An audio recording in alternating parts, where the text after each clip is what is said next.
Welcome to the Grow Strong Leaders podcast. I'm your host, Meredith Bell, and I interview business leaders who are committed to their own growth and the development of everyone on their team. If you enjoy my podcast, be sure to subscribe and rate it on your favorite podcast platform. Welcome back to another episode of the Grow Strong Leaders podcast. As a leader, it can be challenging to lead people who aren't like you.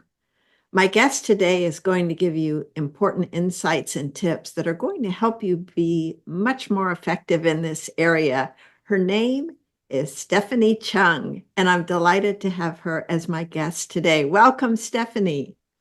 Thank you so much. Thank you. It's nice to be here, Meredith. We are going to have fun.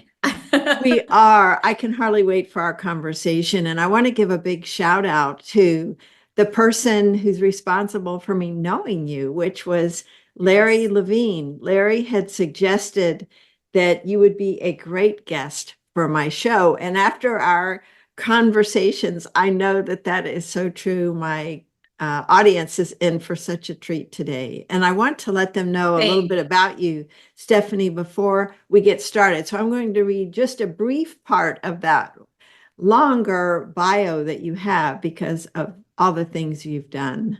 For the past 30 years, Stephanie has been a force of strategic innovation, a beacon of change, and a titan in the world of business growth and human capital management. Stephanie blazed trails as the first African American to serve as president at a private jet company. Under her visionary leadership, JetSuite evolved from a mere service provider to a symbol of luxury and excellence. And during her tenure, JetSuite was named one of the best places to work by the Human Rights Campaign and one of the 100 fastest growing private companies by the Dallas Business Journal. From there, she became Chief Growth Officer and Global Brand Ambassador at Wheels Up. Stephanie's impact extends far beyond the boardroom. She serves on the Make-A-Wish board and the Advisory Council for the National Business Aviation Association. She's also a #1 international best-selling author, and her book is called Ally Leadership: How to Lead People Who Are Not Like You. So you can see I've brought on today someone who is an expert in this area. And Stephanie, let's start out by having you tell us briefly about the journey you've had that propelled you to these top positions at JetSuite and Wheels Up. Sure. Well, thank you. Again, thanks for having me, Meredith. I always like to start at the beginning because my father was a master sergeant in the U.S. Air Force. So I grew up a military child. And what that meant in my particular case is I grew up listening to planes take off and land every single day of my life because I grew up on active Air Force bases. So as a little girl, I knew I wanted to be in aviation. So I started off parking planes, loading luggage at the Boston Logan Airport. That was my very first job, and absolutely loved that job. And then I would work part-time upstairs at the ticket counter, checking customers in for their flights, because that was, I needed more money, right? So worked on the ramp, and then at the nighttime, I'd go ahead and work customer service and check folks in. And it was up there that one of the VPs, who didn't know me that well, but whenever he would fly in and out of the city of Boston, he noticed me. And so he pulled me aside one day and he said, "Steph, every time I come through this airport, I see you checking customers in with a smile on your face. I think you should be in sales." So I didn't know anything about sales, but I trusted and respected this particular leader. His name is Jim. And so I got into sales. So I sold for the airlines for many, many years, both corporate sales and leisure sales. And then I got recruited out of the airlines into private aviation, where I then also sold, private jet services or private jets. And then I was promoted to oversee sales teams that sold private jet services or private jets. And then that's what led me to being recruited to become the president of JetSuite, as you mentioned, which made me the first Black person in U.S. history to ever lead a major private aviation company. So I did that for a few years and then got recruited to go work at Wheels Up, where I was the chief growth officer which was a position that was created specifically for me. And I absolutely had a blast working there as well, was part of the leadership team that was fortunate enough to take that company public. And now I am, as you mentioned, I wrote a book. So that was a that was a very interesting journey, and absolutely loved it though. And then I speak for a living. That's really what I do most of the time. Is I'm on stage speaking to Fortune 100 companies, sometimes 500 as well. But yeah, that's what I do for a living. And of course, the important stuff, Meredith. I'm a mom and I'm a wife. Thank you. That's such a great encapsulation of your journey. And one of the things that I was thinking of as I was listening to you, Stephanie, is you really had two, I'll call them obstacles, being a woman, being Black. Both of those have their own challenges, especially, I would guess, in an industry that's dominated by males. Am I reading that right? You had two different barriers Yes. to overcome there. Absolutely. And so when you think about, especially the private jet industry, we are a male dominated, specifically white male dominated industry. So whether it's the flyers tend to be, high net worth male individuals or people who work in the industry. That's starting to change over time. But when I was coming up through it, I was truly the lonely only, right? And there was no one that looked like me or thought like me. And so, yes, it definitely had its share of challenges. But with every challenge, right? Tough times don't last. Tough people do. So we learn, we grow, we develop. And I can definitely credit a lot of how I see leadership back to those days of being the only person in the room that had a particular thought process or upbringing or experience, and so therefore bringing something different to the table. But absolutely, it had its own share. Girl, the show's not long enough to go through all those issues. It all leads back to this term in your book, ally leadership, because not only is ally to me a very powerful, positive word, for you, it's also an acronym. And I would love for us to jump right into what do those letters stand for in your world and your model. Absolutely. So the word ally, ALLY, stands for ask, listen, learn, and then you take action. And the reason why that's important is because I could have called the book Allyship, How to Lead People Who Are Not Like You, but I didn't because that wasn't what I was going for. What I was going for was ally, ask, listen, learn, you take action, leadership. Right. So it's really, really designed for leaders to realize just with everything that's going on with the evolving workplace and the modern workplace, we leaders have to step up as well. But the way to do it, I do believe that the new modern way to lead and the new way to be a leader is to really be an ally leader. So you have to specialize in asking, listening, learning, and then you taking action. And the you taking action is probably the most powerful piece of that entire equation. Because with everybody's BS monitors on high alert these days, Meredith, nobody wants to hear you talk about how you're an ally with no receipts to back it up.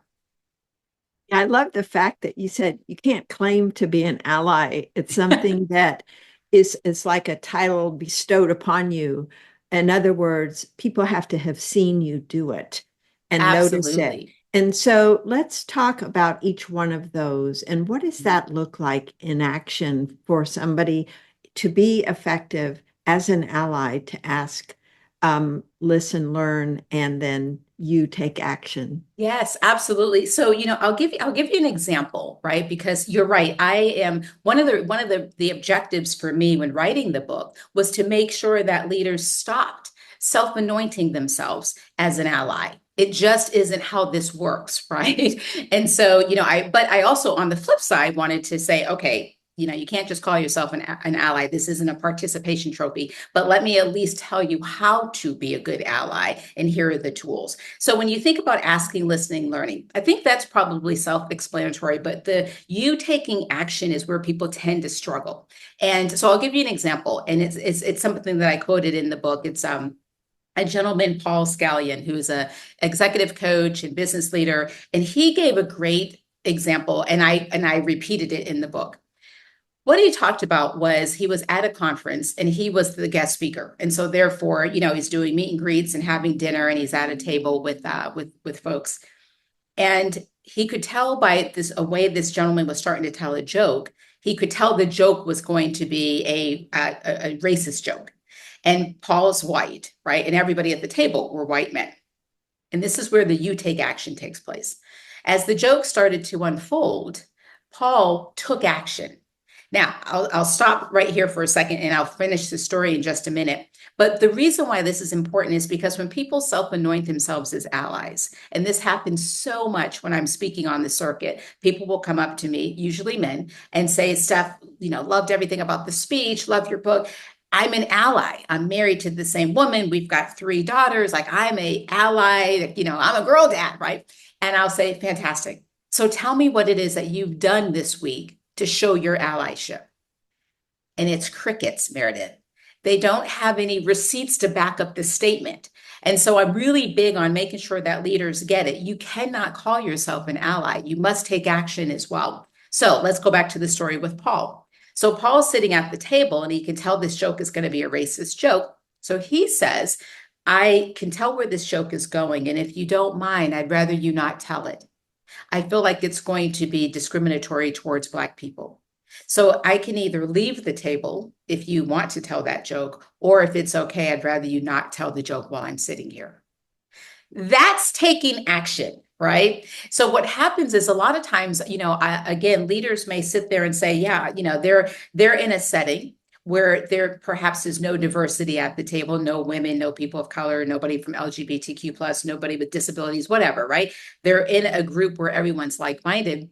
And then that joke comes up, whether it's sexist, racist, bigot, whatever, right? Any of the isms, that joke starts to come up. What happens nowadays, Meredith, is a lot of leaders will go, well, I'm not going to participate with this. I'm going to get up and leave. You get no brownie points for that. And that's what I want leaders to hear. No one cares that you got up and left because the joke was still told. What we care about and how you earn the status of being an ally is that you do what Paul did. You shut the joke down so that the joke doesn't take place. And that's the difference of being an ally, because if you take that kind of action, you don't have to tell anybody you're an ally. We can see it because we've watched the action. The minute you have to tell somebody you're an ally, here's the newsflash, leaders, you're probably not. And I know that may sting, but we are professionally mature leaders these days. And we have to know what is being an ally and what is not. You being self-anointed with no receipts to back up, no actions, no nothing, does not make you an ally. It makes you a fraudster. It makes you a what? A fraudster. A fraudster. Yeah, you're an ally fraudster. You're using the words because it's a cool word to use these days, but you have nothing, literally no receipts to back it up. Oh, that is so powerful. And I'm so glad you emphasized the action part there, because you're right. I think we've heard a lot about asking, and then listening and learning from others.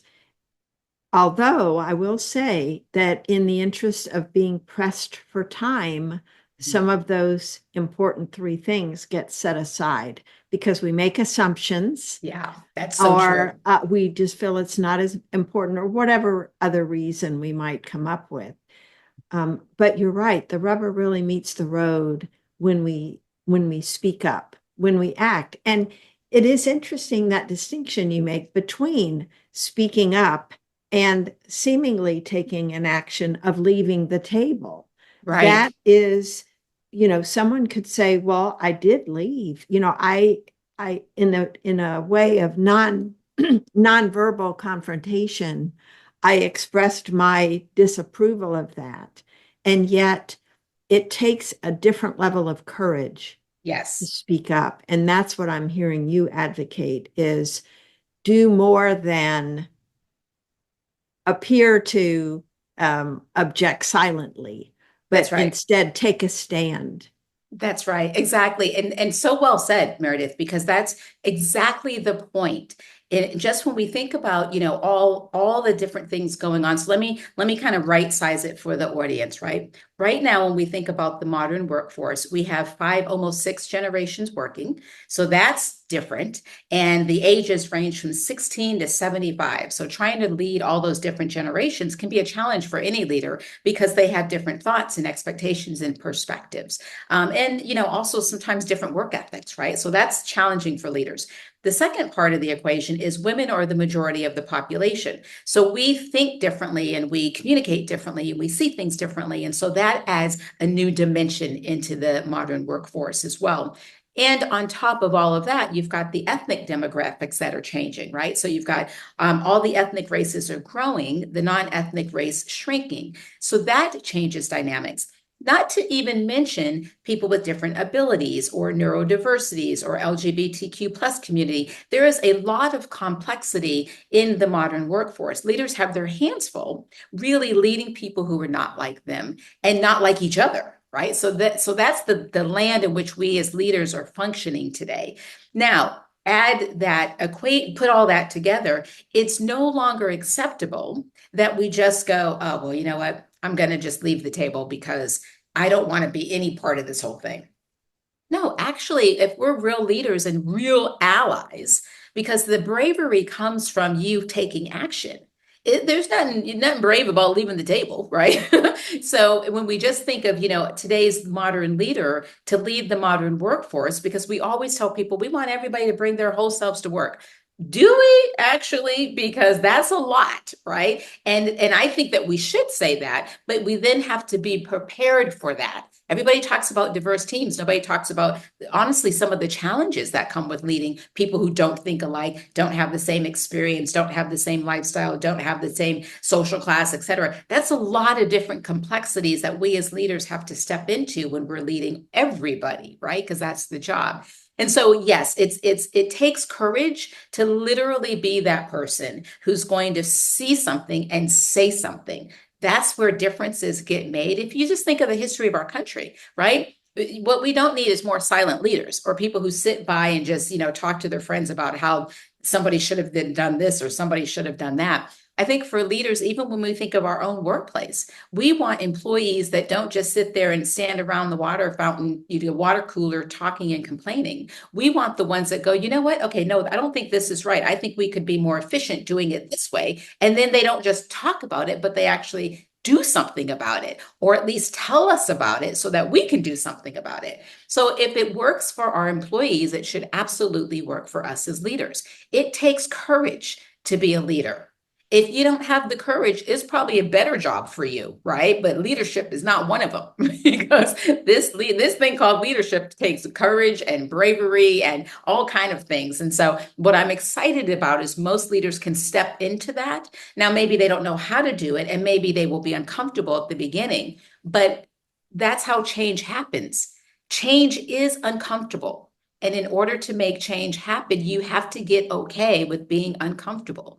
That's leadership. Whether you're leading people, whether you're leading your family, whether you're leading your kids, whether you're leading yourself. Discomfort is required in true leadership. Mm-hmm. That's such an important point. And, the other thing I was thinking of, it can be overwhelming for people to think of all the different types of groups, segmenting them the way you just did. I would love to have us talk about what are some basic principles that a leader, no matter what the issue is, if it's a generational difference, if it's a sexual orientation difference, neurodivergent, it doesn't matter in terms of some of the basic principles of how we treat people and, Yes. how we approach these differences so that we see them in a way that looks for the other person's strengths or looks for how can I value this individual? What have you found? I'll approach it in two different ways. One is what have you seen the most effective leaders do? Maybe from your own personal experience doing it yourself, or just other actions so that my listeners can get some tangible ideas of how can I be a more effective leader in this particular area of working effectively with those who are different from me? Yeah, well, I love the question, and I will try to condense it because that really is the premise of the whole book, right? Is like, this is how you do it. But first, I always start with the acronyms. For me, I don't know about you, Meredith, it's easy for me to remember stuff based on acronyms. So one, we've already talked about the ALLY acronym, right? Ask, listen, learn, you take action. But in order to be an ally, you have to earn it. And earning is an acronym as well throughout the book. So, how do you earn the status of ally? You earn it by E, establishing an environment where everybody feels seen, appreciated, and psychologically safe. Meaning, I've got to create an environment as a leader where people are okay voicing their opinion, whether they agree or disagree with me or their peers or whoever. But I've got to create that environment. That comes from the top down. So you have to establish the environment. That's the first part. Then you have to make sure that there's, assure alignment is the A. So assure alignment, meaning the left hand needs to know what the right hand's doing. In this organization, does everybody know the vision of the organization, the purpose of the organization, what it is that we do, why we do it, how we do it, and how is it that the role that I do plays into the overall role of what we do as an organization? That's really what employees want to know, right? What business are we in? A lot of leaders will think that they know. Most employees don't actually know. That's a real basic situation. But, I challenge leaders, go ask your people, what business are we in? How do we make money? Right? What's the purpose of the business? Why do we exist?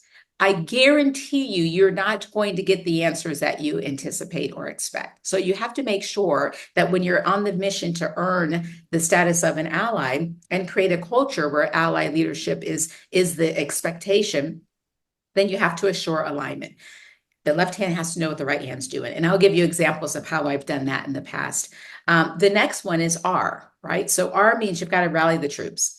If you can get people, employees that know why they're there, they're in an environment that they're safe enough in, and they feel safe that they can voice their opinion, and they know the business that they're in and how what they do attributes to the business overall, you get them on one accord, rallying the troops, they become unstoppable because they know that the common cause that they're all together in unity trying to achieve, right? So rallying the troops is like so much fun where you're just in a celebration mode because you're winning. And then the N, I come from navigation, or I come from aviation. So the N stands for navigate the narrows. You have to know what's the destination we're trying to get to, right? And by when, and how are we going to get there? A pilot doesn't get on a plane and have no idea where he's flying. They have to know, here's where I'm going, here's where I should be there, and here's how I'm going to get there, right? So navigating the narrows is important.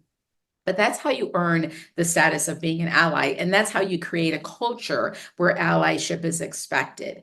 So now going back to your question of, what are some of the things that people are looking for? When you're trying to create that type of culture, just the first thing for leaders to realize is people are not trying to be like you. It's not about you, leaders. It's about how do I ask the questions, get to understand my employee or my colleague or whomever, my kids, whatever. How do I ask the questions in such a way that I'm really understanding what's important to them? A lot of times what happens is leaders have been almost taught or perhaps brainwashed, I'm not sure, to think that people in their organization who are not like them want to be like them. And that's not necessarily the case, right? They want you to accept them for how they are. That's really what they're looking for. They're not looking for, how do I make them more like me? Because the truth of the matter is, if you look at teams, the teams that actually outperform statistically are teams that are not like you, right? They don't think like you. They don't have the same background as you. They don't have the same experience as you. I mean, if you want a high performing team, get it to be diverse in thought, diverse in, yes, race, gender, ethnic, all that stuff, but even just diversity of how they approach problems or how they communicate or how they see the world. That's when you've got really a team that's amazing as far as results are concerned, right? The statistics are clear. That's not something we have to talk about. People can Google that and they can find it. But if you really, as a leader, want to lead whether it's your organization, your department, or just your team to that next level, the first thing you have to realize is it's not about you. Nobody's trying to be like you. They don't want you to make them you. What they want is for you to accept them as they are, for you to kind of zone in and really understand what is their gift and their talent. What do they bring to the table? And me as a leader, because of my experience, how do I pull that gifting and pull it up so that it's even more obvious to the rest of the team, the rest of the organization, customers, clients, et cetera. Which ties back into your whole acronym of ally, Mhm. because in order to get at that, to discover the strength of the person, you've got to ask questions that help you learn more about them.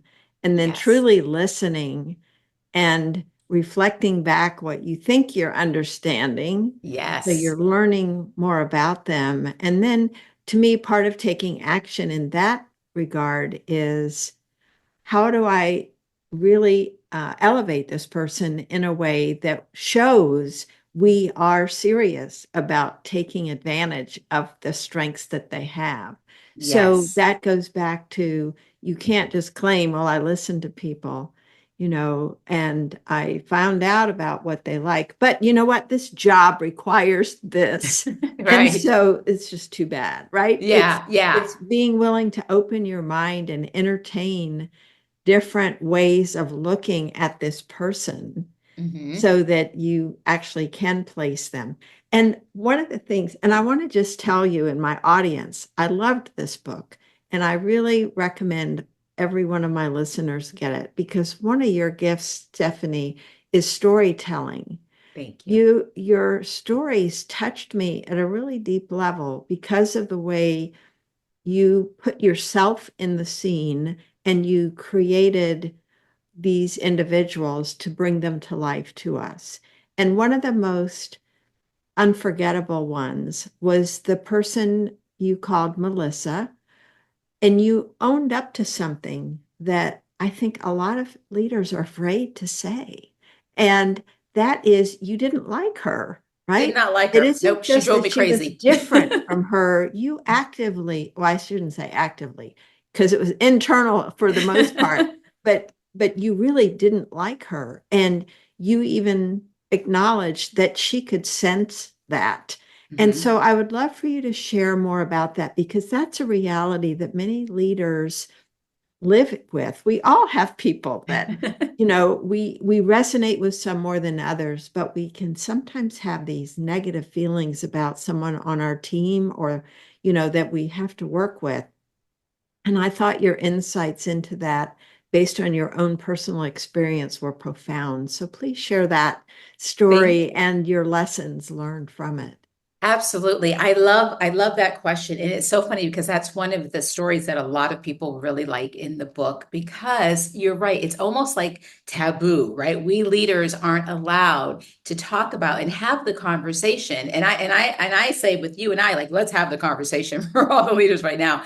We all know, if we're being intellectually honest, there are times that we're leading team members that we do not like, and we never have that conversation. And that's where I go there in the book, because yes, Melissa was the person that drove me crazy. And so what I realized is, this isn't Melissa's issue. This is my issue. And I have to figure out how I get to know her in a different way. Now, the reason why she drove me crazy, just to kind of set this for the stage, for we just had different personalities, but it was always something, and again, we always have that team member where we can all go, it's always something with this person, right? That was it for me and Melissa. It was always something going on with her. I felt like she brought the drama all the time. And so one of the things that I realized that I had to do after a series of events, most of us leaders, when we have somebody who's not a fit, and we all know how we can categorize, they're not a fit, they don't culturally fit the team or the organization. So we start to just move them out. And that's easy to do, and we replace them.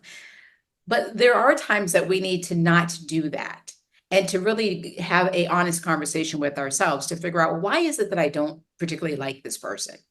The brain, and you read the book, I spent a lot of time with the brain. The brain doesn't just automatically not like somebody. there's a reason why you don't like them, right? The brain's going to put somebody in the in group or the out group. And there's a reason why you either feel like they're like you or they're not like you.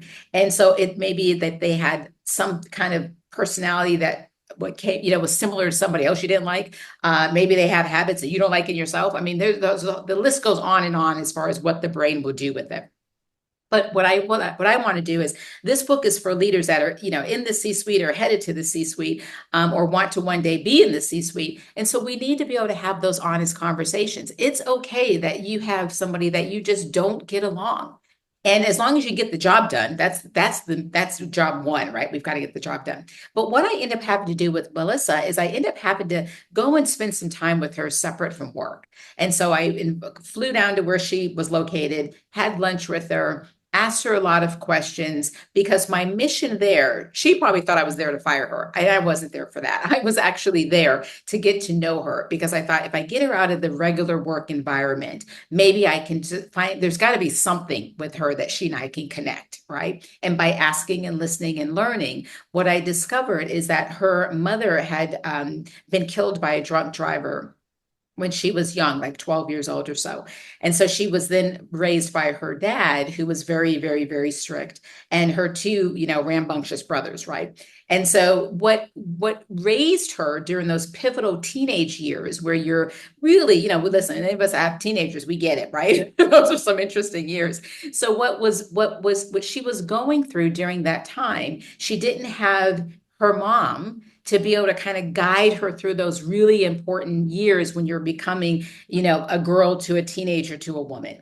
And so therefore, the way that she grew up, she really did watch a lot of reality TV, and that's what grew her. So that's how she learned how to handle issues or problems or how to dress or how to communicate was really by reality TV.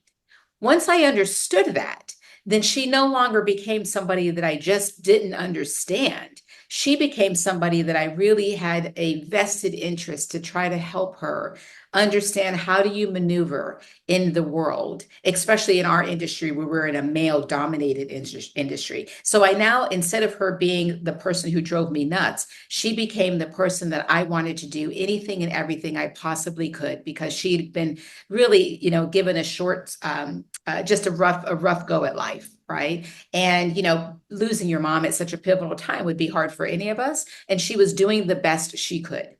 I would not know any of that, Meredith, had I not taken the time to ask and listen and learn and really go deep and understand. And then once I understood that, then I started to take action, right? Then I started to coach her and mentor her a different way than what I had been doing up until that point. Because up until that point, we just were not clicking. We weren't jiving. Nothing was working.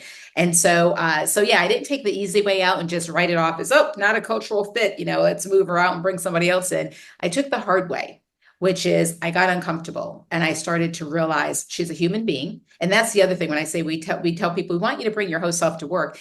Everybody's pretty complex and quite frankly, people are messy, right? And so when we think about bringing your whole self to work, we as leaders have to know what all that entails. And then we have to be prepared to lead that whole person. And my problem was I wasn't leading her as a whole person. I was leading her as, the little bit that I could see because I hadn't taken the time to really dive deep in and to ask and to listen and to learn about her. And then once I did that, then I started to take action in a different way. She was better for it. I was better for it. The organization was better for it. Mm. What you're describing there, and that is so powerful. And we just really touched on a piece of it. There's more to the story in the book. This whole idea that everyone has their own story. Yeah. And what we see on the surface in terms of their outward behavior is just, the tip of the iceberg. There's so much more. And so I think the challenge for us as leaders is what am I willing to do? As you said, you started to look within. As long as we're focused outwardly on what's wrong with them and trying to get them to change, instead of pausing and looking at how can I approach this differently, see this person in a different way. And that only comes from doing what you did, investing time in the person so you really get to know them. It's so easy to judge, make assumptions, as you said, write them off, send them on their way. And yet, as leaders, we grow. That's why I love the name of my podcast and our company, Grow Strong Leaders, because if you're going to grow strong other leaders, you have to grow yourself first. Yes. And that's a willingness to do exactly what you did, which is looking at what what is it I need to do differently Yes. instead Yes. of changing that person, because we are on a frustrating course. If our goal is to change that person's behavior without understanding ourselves and what's triggering us and what is it we really want to have with this person instead of what we've got right now. I love that. And one of the things that we talk about in the book is being, culturally intelligent, right? Yes. Yeah, and that is exactly what you just described. It is being able to first look at yourself and to realize, okay, well, there's two pieces to it. Culturally intelligent simply means that you know how to work and maneuver within a diverse setting, right? And diverse can be a whole lot of different ways to that, but that you know how to maneuver within it. So that's what it means to be culturally intelligent. But in order to do that, because when we think about not trying to say that it's all them, like they're not getting it, they're not listening, they're not, they, we as leaders have to start with, okay, well, hold on, maybe what I said didn't actually resonate. I thought I was quite clear, but clearly I wasn't because it's not getting done, right? And so then you have to start looking at yourself and to figure out, well, could I have been more clear? How could I have been more clear? So on and so forth. So that's where it has to start is, real like, and that's the difference between bosses and leaders, right? Grow strong leaders. We're talking about leaders, like we're talking big girl and big boy stuff here, right? Not talking like do as I say kind of stuff. That those days are dead. But because the modern workforce won't tolerate the way that you and I probably grew up through leadership, right? They're just not having it. And so as leaders, what we do have to figure out is my job, everybody here is just so different than me, right? They probably are very different, especially with the generations and the ages now. So how can I actually be more effective in my leadership? And that has to start with not so much looking at what everybody else has to change, but looking at what you have to change. That's where it has to start. And one of the best compliments that we can get as leaders is when people see us changing, then by default, we're not going to change and everything else is the same, right? As we're changing, because we're the leaders, by default, things are going to start changing as well because we're seeing things differently, or maybe we're communicating differently, or we're adding different people to the team. Everything's changing, and that's a good thing. That's a good thing. So yes, you have to start internally first, and you can't be too busy. You can't be, with every other excuse that we all come up with. You just can't do it.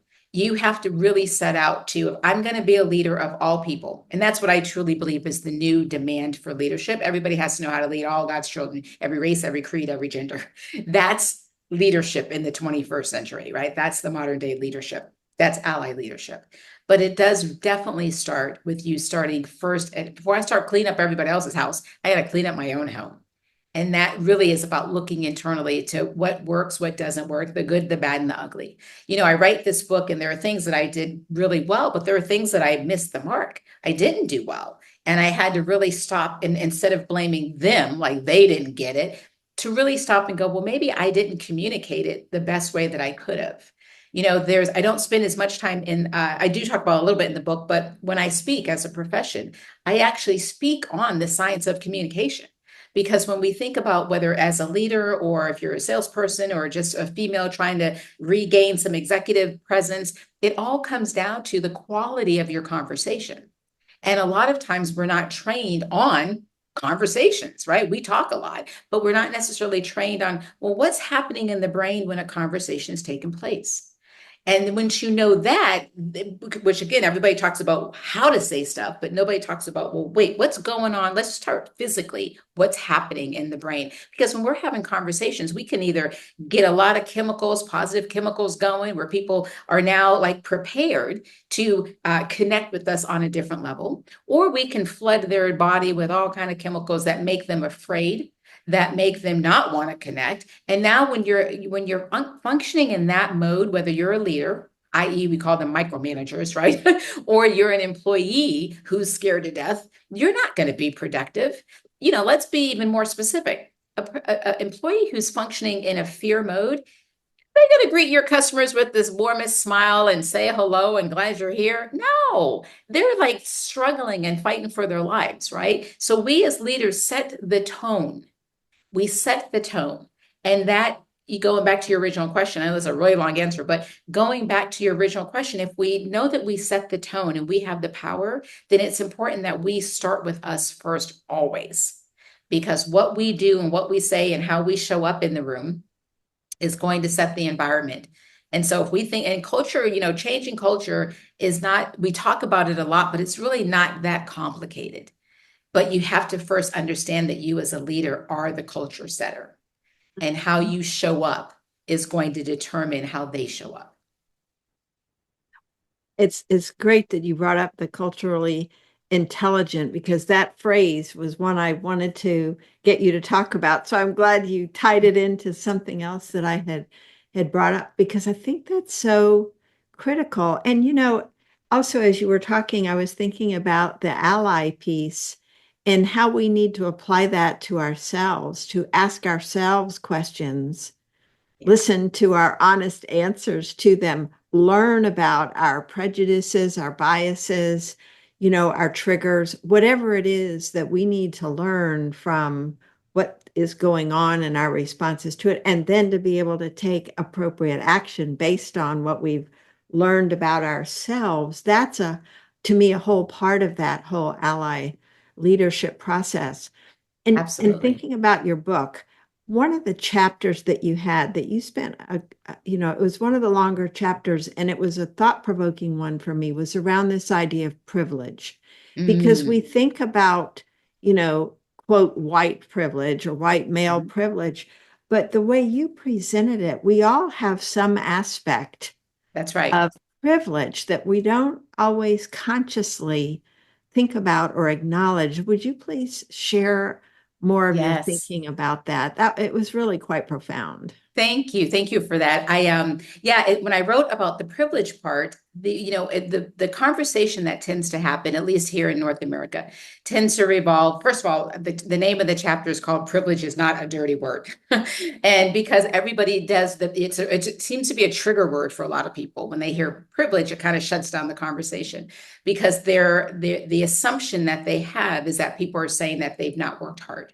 And that's really not what privilege is, right? And so what I do is I break down that there's many forms of privilege. And if you're here on earth, you have something that you have a privilege on.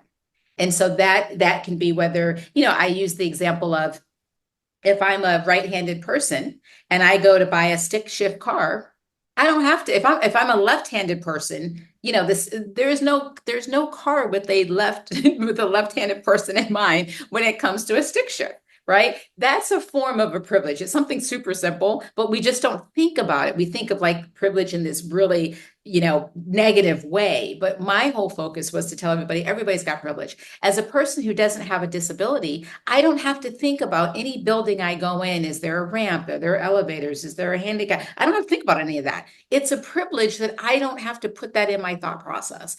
Somebody who has a disability has to think about a lot of things. They can't just go into a building. They have to think through a lot of different things. And so what I want to do is to right size the conversation, to get it and go deeper and wider. So the conversation wasn't just about white privilege or male privilege. Those are discussed, but there's also social class privilege that I talk about. There's, different disabilities privileges that I talk about. There's all kind of privileges. There's proximity privilege. Nobody ever talks about that. But if you're a leader, you have proximity privilege that your people don't have. You can pick up a phone and call, Joe Blow, and the employee may not have that ability to do so. So there's just so many ways that we can look at privilege. And that way, if everybody realizes, okay, we've all got some type of privilege, then it should lessen the sting of the word. And now we can have a discussion about what privilege you have and what privilege I have, and how can we perhaps pull our privileges together, because what privilege I have, you may not have, and vice versa. So how can I use my privilege to help as a leader, right? How can I use my privilege to help people on my team so that they are able to pull out their gifts and talents, being in an environment that I can pull the best of every piece of the talent that I've got working in my jurisdiction. But all of that starts with being aware and instead of being triggered by the word, but being leaning into it. Yeah, okay, I got a privilege, you have a privilege. Like, how do we make this all work for all of us and utilize those privileges versus trying to act like we don't have privilege? Like, that's stupid. We all have a privilege. Of course, your story about your husband with his stroke, being in the hospital and not Yeah. being able to get into, a rehab facility, and you're using your proximity privilege to just text out to everybody you know Hmm. to see who might know somebody that could help you That's that right. way. That really just brought it home. And I think that as we think about how to bring that ally leadership to each person on our team, each person in our world, this idea of who do I know that I might be able to connect you with that would make your life better in some way? That to Yes. me is sort of the definition of that proximity Right. privilege, because we all know people for Mhm. whom well, I'll just say we can make it easier for others Yeah, when we are aware of a connection they may need that we already have, but that's didn't right. realize how important it was for them to have. Exactly. That's exactly right. And I think I tell the story as well in there, and I don't remember which privilege it was, but growing up a military brat, I grew up around soldiers. And so I had more men, that I was exposed to than women. And so when I got my first sales job, I remember I had a female boss. This is when I worked for the airlines. And she said, I'm going to take you to go meet your customers. And I was like, great. And I really looked up to this particular leader. She was a brand new leader to me, so we really didn't know each other that well. And I scrummed up my monies, and I didn't have a whole lot of money at the time. And I got this really beautiful pantsuit. And I went into the office excited about the day to go ahead and go with her on calls to go meet my clients for the first time. And she takes one look at me, looks me up head to feet, and literally turns around, yells out to her assistant, doesn't even say this to me, but yells out to her assistant, Jill, cancel all of our appointments. I can't take her looking like that. And walked into her office and slammed the door. And so I'm standing there as a brand new salesperson. I have no idea what I've done wrong. I'm, crushed, right? And I go over to Jill, and Jill was the assistant, but at that moment became an ally leader. And Jill said to me, and this was way back in the day, back in the, I don't know, what probably would have been the 80s or 90s, whatever. And so Jill said to me, she said, Stephanie, ladies don't wear pantsuits. And she goes, and then she, continued to coach me through the fact that I wasn't dressed appropriately. Now, how would I know that? I grew up around soldiers like my whole life. I wasn't around, I didn't know the etiquette. I didn't have that proximity. I didn't know. So that's something super simple, but had my boss asked, listen, learned, she would have found out a little bit about me to know that, okay, she probably doesn't know how to necessarily dress because up until that point, I'd worked for the airlines, but I always had a uniform that the airline gave me, right? So now all of a sudden I'm going out on my own. I wear a pantsuit thinking, this would make the most sense, and learned very quickly that that was not how things are done around here, right? But that's where we go back to all of us can, with our privilege, can actually help and assist the talent that we've got jurisdiction over, right? I think it's an honor to be a leader. And I think that one day I'll be held accountable to how well I led the people that were, part of where I had some influence. How well did I do? Did I help them? Did I hurt them? Right? And we as leaders have a lot of power and we don't necessarily think of it, but I think about it all the time. And so that was an example for me of there's a lot of different ways that we can use our privilege. And privilege isn't a dirty word. The minute you come to grips that you have privilege, and so in some shape, form, or fashion, you have it. Now, how do you best utilize it so that you can be a blessing to others as well? Oh, cool. That and such an important example. And to me, one of the big takeaways is as a leader, what is it members on my team individually or as a group may not know or be Yes. aware of, that I can be proactive in helping to prepare them for whatever it is, whether it's how they dress, Yeah. going out to call on a client, or anything in terms of how they interact with a group on the team, to help Mhm. educate them so that their awareness is raised and they're able to be as effective as possible.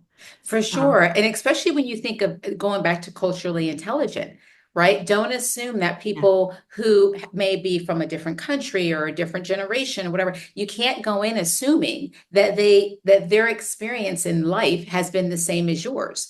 And so therefore, if you err on the side of like, you know what, let me inspect what I expect. Let me make sure that before I send them into the, to go give a presentation or to go meet with a client, let me spend some time with them, ask, listen, learn, and then take action. Okay, here's something that you'll want to be prepared for. And here's when the client asks this, maybe think about that. And, coach them through it, because their culture may be very different, or their gender may be very different, and their life experience may be different. And so you can't just assume that we're all starting at the same place.